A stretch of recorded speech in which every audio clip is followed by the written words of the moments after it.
The customer isn't going to do what you ask them to do just because you want to. They're going to do what they want to do because they are trying to achieve something. Customer experience wisdom, a dash of travel talk. We've been cleared for takeoff. The best meals are served outside and require a passport.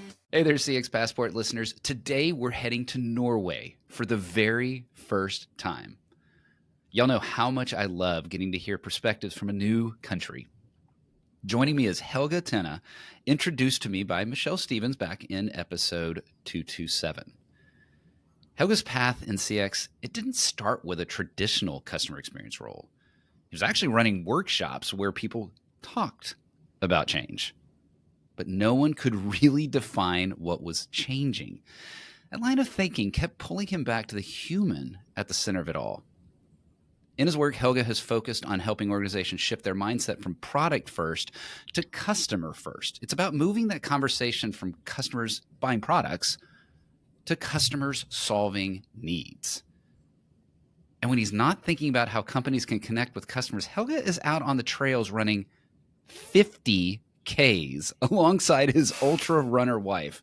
I don't know about you, but the idea of running that far just blows my mind.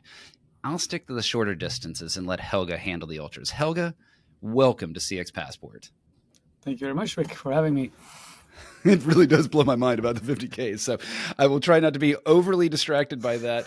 It shows me the discipline and the endurance that you have. And endurance is something we definitely need when we're talking about change and we're talking about workshops and we're talking about customer experience. So take me back to those days and those early workshops when people were talking about change, but no one could actually explain what was changing.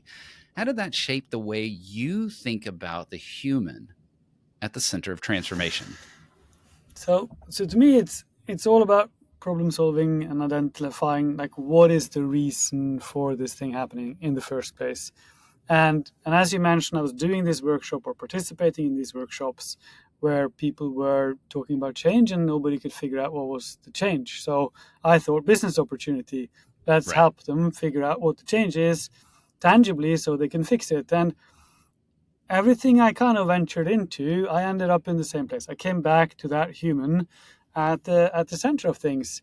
So the natural thing to do is not to stop with human, of course, is to figure out, well, what motivates these human beings. Mm-hmm. And that's when I ventured into anthropology and ethnography. I came across Madsbjerg and Red Associates.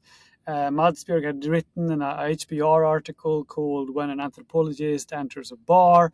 It had a huge impact on me. And he published a book called Sense Making. I remember had a massive influence. It's always a quest to find out what gets this whole thing started. You heard me chuckle on what tripped me up there. Walk me through some of that anthropology piece of it, because I mean, it's been a couple hundred episodes, but I don't remember talking about anthropology specifically. How did that play into how you started reshaping what you did then and even what you're doing today? Yeah. So anthropology, so there's like two versions of it. It's like the old classic one, which you kind of are familiar with. I didn't venture too far into that stuff. That's it's a deep rabbit hole. But then there are a lot of anthropologists, they call it ethnography now. So it's kind of, kind of nuances of it. And I remember specifically reading a book called Why the World Needs Anthropologists, where a lot of the people are interviewed for that book, a lot of the anthropologists writing for that book, they are doing digital. They're literally looking at these people. And I remember there's a Danish anthropologist called Rikke Ulk, and she has this statement. She's saying she's very frustrated with the use of the term user because it removes everything that makes them human. We turn them into operators of the tools we produce. And I feel the same about this term called customer. I do use it myself because it is a generalist term that kind of points us in the right direction. But a customer is literally a wallet with a human attached to it. Like its purpose is to purchase something. Right. And so when you go into anthropology, you're like, but why do they become customers in the first place? Well, they're motivated to achieve something. What drives that motivation? And it's the culture, of course. It's the relationships that influence them. It's the situations they are in, the technologies they use, and it's a beautiful landscape that kind of appears once you break apart that customer box and start looking into this world of understanding human beings and the societies we're a part of. I want to get into that why a little bit later. You've already opened my eyes in two areas. One, I did not expect us to talk about anthropology. I did not expect us to say that I don't really like the term customer. So forgive me if I continue to use customer because it's habitual for me going forward. But I get the point, right? That a customer, if just that term, is a spender, whereas a human has so much more to them. You talk about this phrase business design. I think that was something that you and I talked about earlier. And it's that blending of the business understanding with customer understanding. And that's not something companies tend to get right. What does it look like in practice when it's done right? And then why do so many companies just simply get this wrong by focusing on one side or the other? So I think it's because we silo our expertise. Like when you go to university and study, you can study economics or finance or kind of manufacturing, or you can study anthropology. But they're all siloed. But in reality, all these things are the same. Like the world is just one thing. It's not a siloed thing. It's us who decided to break it into parts. So when people venture into the business world, they bring their expertise with them and they can see what their language allows them to see. Now, specifically what the idea behind business design, this comes from Roger Martin and the Rotman School of Design. They were the one who kind of marketed it and commercialized it and put it into a usable framework. What made the people in the company where I used to work kind of understand it is when I just drew two circles as a Venn diagram. And one of the circles was business needs, like what is the impact that we desire, and the other circle is customer needs. And you ask the organization, you say, this is not for all organizations, but for many organizations, you're dependent on your customer to create the impact you want. But the customer isn't going to do what you ask them to do just because you want to. They're going to do what they want to do because they are trying to achieve something. And the way people try to achieve something is usually by making an effort. Right. And then to make that effort, they sometimes need to get help. That's when they reach out to companies to get that help. And so that's when they become customers, when they're trying to achieve something. So like our goal is not to help the customer do whatever they want, because most of that stuff is not commercially viable for us. And also, we're not supposed to push all the things down on the customer that we want, because a lot of that stuff is not very helpful and valuable to them. So our job is to figure out when does the customer needs overlap or align with the business needs. So when we drew that circle, that was when people started thinking, oh, it's not about charity. It's not about toxicity. It's actually figuring out that sweet spot in the middle. And so that was the one, that was the key that unlocked kind of this motivation in the organization to kind of venture into this world. And then the second thing that we needed to do was that the customer often presents itself as like fussy, messy, soft, kind of emotional data, which is like business people don't like that. They like graphs. They like hard, simple facts.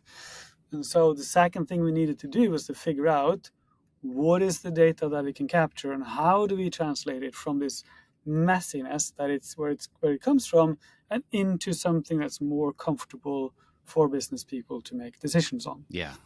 When we did those two things, we started kind of seeing this kind of train moving out from the station. Hey there, CX Passport travelers. I want to let you know about CX Passport Live. CX Passport Live helps brands amplify their event's impact with the power of live, in-person podcasting. Brands partner with CX Passport Live at their on-site event to help excite attendees, reward high-value customers, and convert potential customers. Bring a new level of energy and excitement to your event and amplify your brand's impact with CX Passport Live. Learn more at cxpassportlive.com. Now, back to the show. What I like about that is, we talk about in the CX world, we do talk about, showing the business result and those kind of things. But you're getting at it not necessarily from a results perspective, but almost that fundamental just way of thinking perspective, the soft, the messy, along with the tangible and the deliverable. And that thought really starts to resonate. You've definitely pushed some boundaries. Let me use that phrase when it comes to, heck, you even just told me that the definition, the use of the word customer wasn't right. You've also said that sometimes the smartest move is to simply just stop talking about CX. That the job is to enable people to do their work, not make them learn our label. How do you reconcile that need? The idea of we're not going to even say CX, we're not going to talk about customer experience, but how do you balance that with the need to still prove customer experience's relevance to the business? Yeah. So that is a good question. So that's a real story where the problem is that as subject matter experts, we usually see our world, but it's harder to take a step back and see every other world that kind of interacts with our world. And we were working in these cross-functional teams. So I would be the CXer, we would have a data analyst, we would have an agile person, and we would have a marketing technology expert. And everyone had their own frameworks, everyone had their own language and their own terminology. And our job was to upskill this massive organization into all of these things, but like all of them individually and also together. And people weren't coming to work to learn our stuff. They were coming to work to do their own work. Yeah. So we were just like cognitive overload.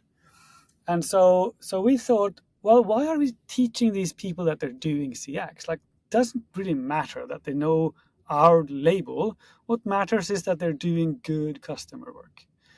We just said, well, our job is to make them do the right thing, not learn the right terms. What we did was that we put all of our kind of our capabilities into something that they were familiar with, which was the marketing strategy framework. And we didn't tell anyone.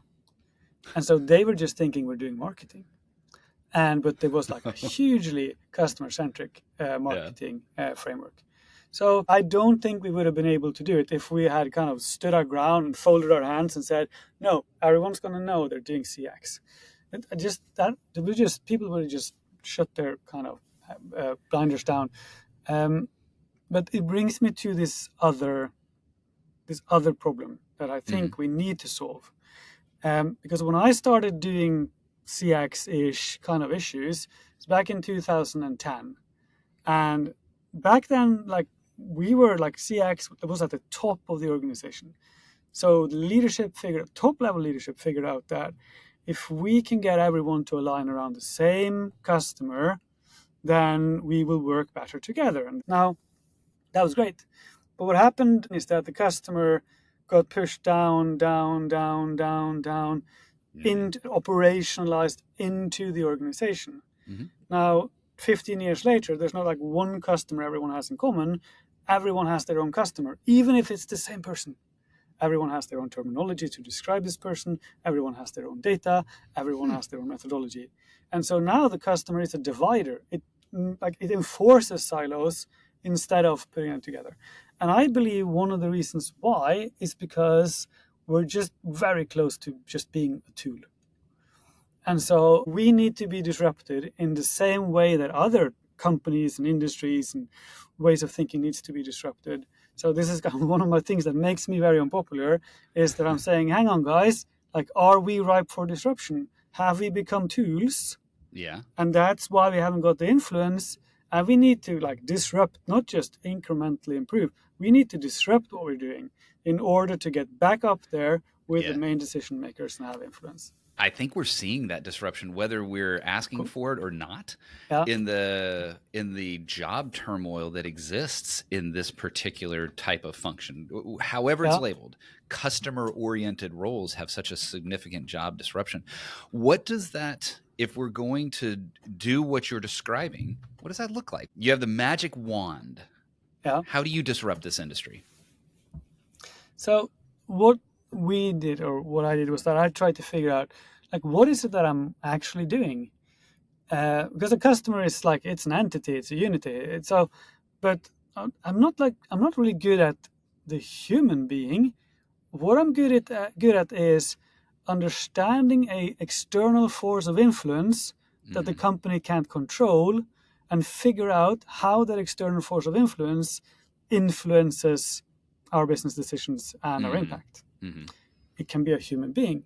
But if you're humble enough and kind of have the tools to kind of figure out the human part, the customer parts, you can also figure out all the other stuff. Yeah. And then once you figure that out, you see, hang on a minute, you don't really get much better by saying customer-centric, because the customer is also just one of a lot of influences.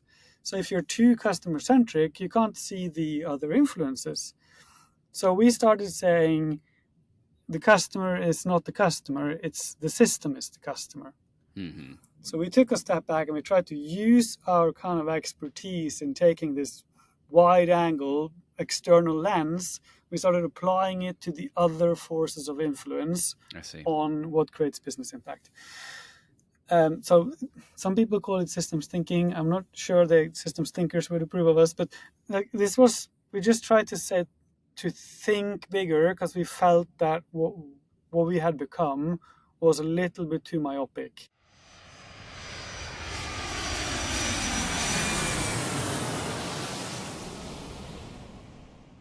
Helge, I'm going to need some time to process what you've said there. My mind is blown a bit, so we're going to take a little break here. We're going to stop down. We're going to enter the first class lounge, take a break, have a little bit of fun here as we move through the first class lounge. What is a dream travel location from your past?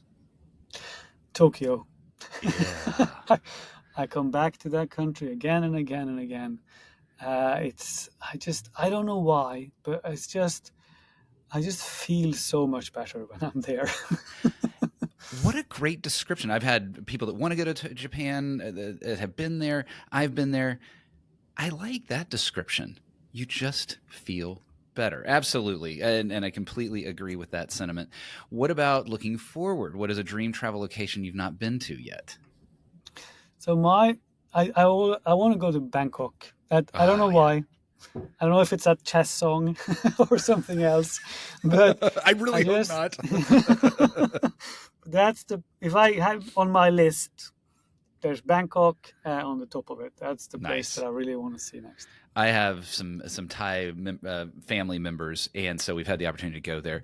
Great food. Oh my gosh. Beautiful, wonderful food. So yes, it's on the top of your list for a reason beyond that song. I promise it is. Definitely get there. I mentioned food. What is a favorite thing of yours to eat? So I'm Norwegian, so the food is we're not known for our fabulous cuisine. But at the moment, I discovered something while kind of an online recipe while I was just shopping the simplest type of food.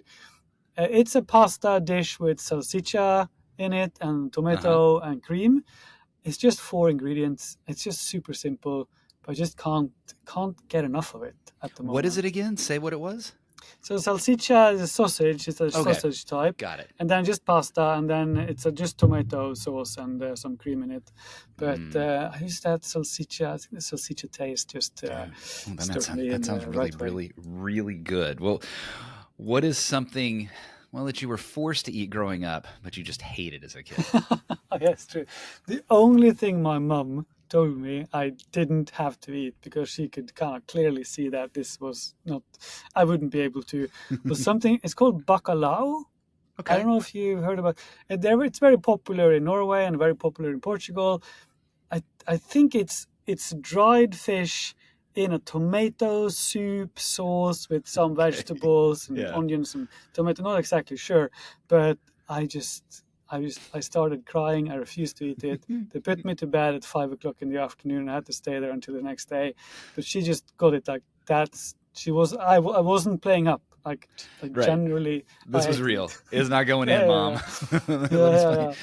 Yeah, nothing you described there sounds like a kid would go, yes, I can't wait to have this. Give me more. yeah. Kind of seconds, please. Sadly, it is time for us to end that break. We have to leave the first class lounge. What is one travel item, not including your phone, not including your passport, that you will not leave home without? So you mentioned my running in the beginning.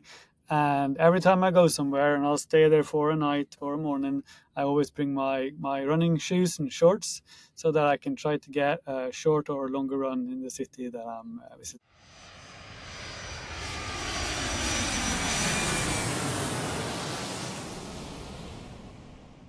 That's something that I've talked about with other guests on the CX Passport before as well, is that idea of by getting down on ground level, whether you're running or walking, it gives you a totally different flavor of the city than in transportation or staying in a hotel ballroom for a meeting or something like that. You really get a unique flavor of a city. I would love to keep talking travel with you. Trust me, I would like to keep doing that.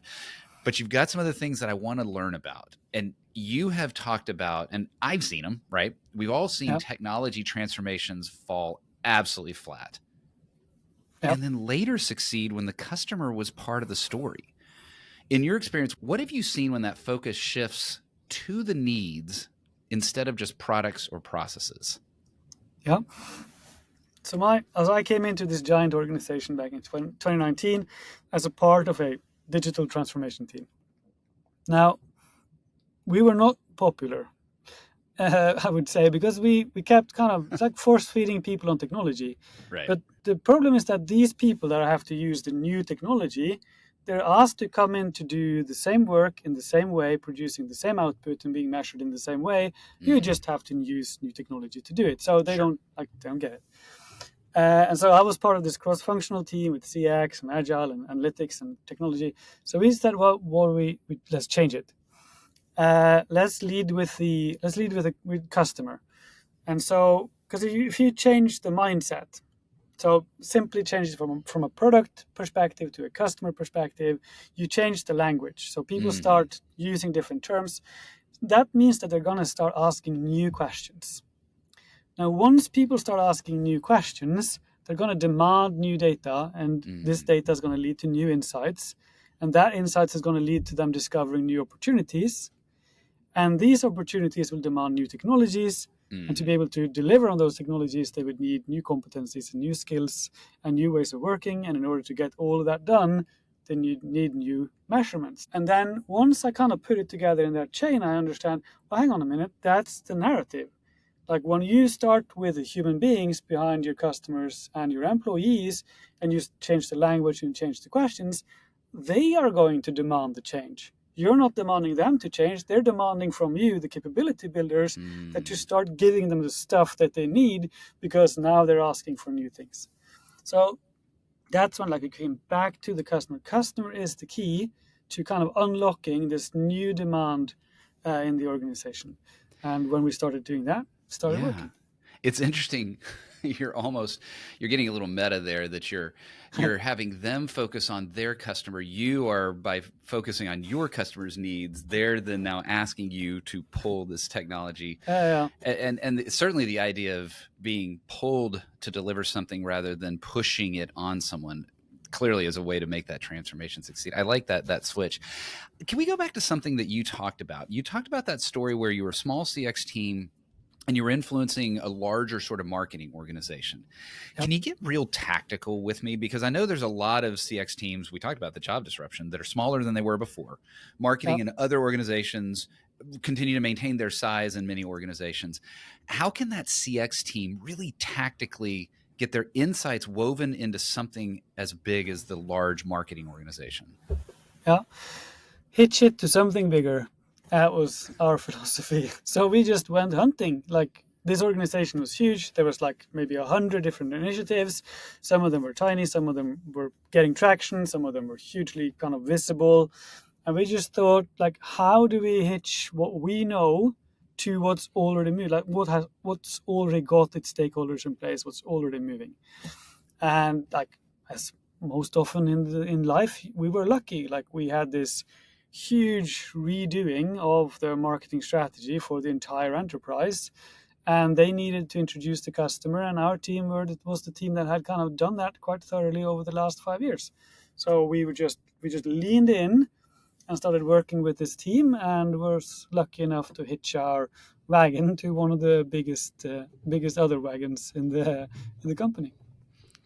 Hitch it to something bigger. I could hit stop right now, folks. If you just listeners, if you want one nugget, there it is. Hitch it to something bigger. That's such brilliance there. I could stop, but there's actually one more thing that I want to ask you about, Helge, because you talked about it earlier as well, and I let it slip, but I wanted to come back to it. Data. Yep. Marketing knows what customer did, and even not just marketing, companies know what a customer did, but often not the why. You talked about the why being so important. Okay, well, how can we get at that why? How do you see companies closing that gap between understanding the what and the why?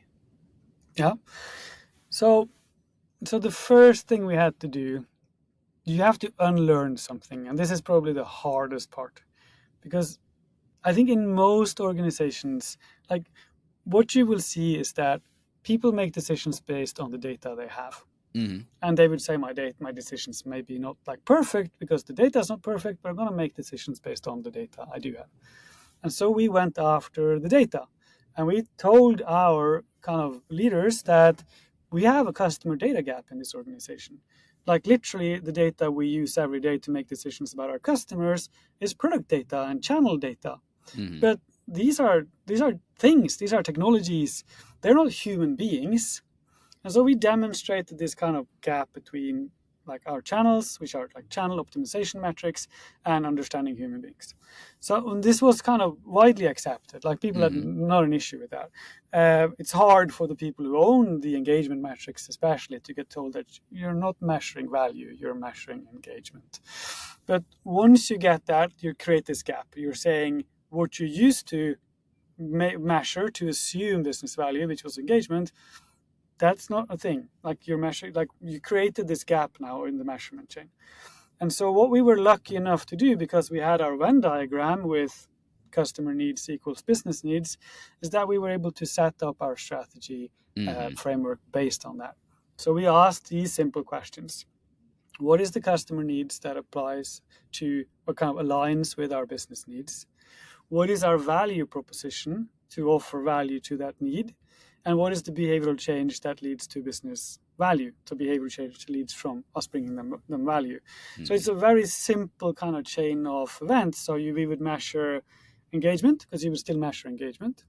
And then you would measure, does that engagement bring value to your customers? Now, I'm going to very simple analogy here. So for us, it was very, very common that our marketing, like, people, physicians would engage with a pharmaceutical company's marketing to learn something, like trying to learn about your product or your tests or something. So learning. So we figured out, well, let's just measure if they're learning then. Let's measure if they're engaging with us, but also let's measure next if they're learning. Right. Now this is a mindset change, because that is not hard to measure. Like, that is so easy to measure if people are learning, but we're not doing it. So every learning experience, usually if you go to Coursera or LinkedIn Learning or Maven or whatever, it's an interactive experience, which means we give you the content, then we give you a test. Right. So if we do that, you use the test to figure out, you don't ask them if they learned something, you use the test to figure out if they were learning. Now, the second thing we found out is that once we learn if they're learning something, we know, everyone knows, physicians, they don't have a lot of time. Like, their time pressure. Yeah. So they want to learn as fast as possible. So if they can learn something in 30 seconds compared to 30 minutes, that's massively valuable to them. And then you look at how we measure value in terms of engagement. We make the assumption that more time equals more value. But when you look at the value measurement of learning and measure time as well, you figure out, oh, it's actually the opposite. Wow. They want to stay as short as possible. Shorter is better. So you can see clearly how we're kind of messing it up completely by doing too much engagement metrics. Now, once you measure that, yes, they're learning, you want to measure if that learning leads to something of value to the business. So there's an amplification or a change in behavior, and then you measure if this behavior leads to the business value. You saw me, like you saw, and if listeners, you can't see me, but viewers, you can, kind of that almost slack jaw, just, whoa. I hadn't thought of it that way. And exactly that, because how many companies are like, man, it's sticky. We're so used to even the videos. Oh, did they watch 100% of the video or not? No. But did they extract the nugget that mattered to them in the fastest way possible? Awesome. That's the way it should be. Helge, you can tell that I've learned things already. My mind's been a little bit blown. If folks wanted to get to know a little bit more about you, have their own minds blown, or get to know just a little bit more about your views on the overall customer and experience in general, what's the best way for them to learn more? So it's always LinkedIn, of course. Apart from that, I do publish a lot of too much content, maybe on on Medium.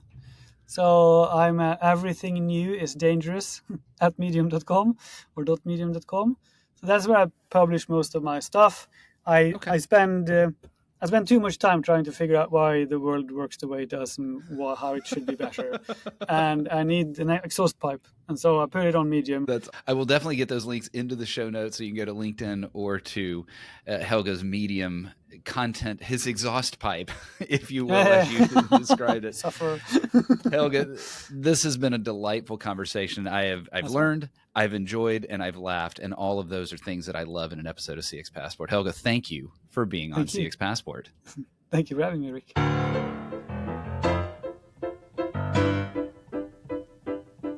Thanks for joining us this week on CX Passport. If you like today's episode, I have 3 quick next steps for you. Click subscribe on the CX Passport YouTube channel or your favorite podcast app. Next, leave a comment below the video or a review in your favorite podcast app so others can find and enjoy CX Passport too. Then head over to cxpassport.com for show notes and resources that can help you create tangible business results by delivering great customer experience. Until next time, I'm Rick Denton, and I believe the best meals are served outside and require a passport.